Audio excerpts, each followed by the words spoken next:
السلام علیکم viewers, learn with Amna channel میں آپ کو بہت خوش آمدید۔ آج کا جو میرا ٹاپک ہے وہ ہے حضرت عبدالمطلب کا نام و نسب، تاریخ پیدائش۔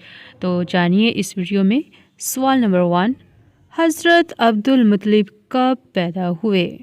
جی تو اس کا جواب ہے حضرت عبدالمطلب 480 میں مدینہ منورہ میں پیدا ہوئے۔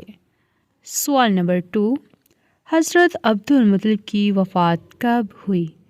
جی تو اس کا جواب ہے حضرت عبدالمطلب کی وفات 578 میں مکہ مکرمہ میں ہوئی۔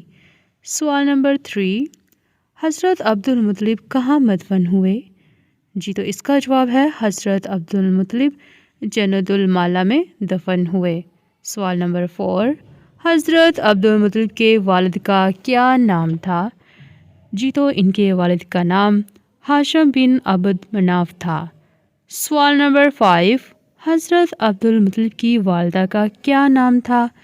جی تو اس کا جواب ہے حضرت عبدالمطلب کی والدہ کا نام سلمہ بنت عمر تھا۔ سوال نمبر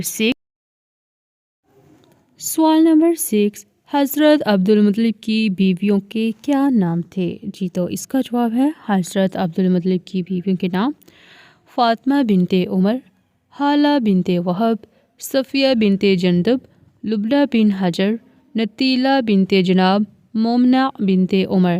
یہ حضرت عبدالمطلب کی بیویوں کے نام تھے۔ مزید اسلامی معلومات کے لیے لرن وتھ آمنہ چینل کو سبسکرائب کیجیے اور ویڈیو کو لائک کیجیے تاکہ آپ تک میری ویڈیو بآسانی سے پہنچ سکے۔ شکریہ۔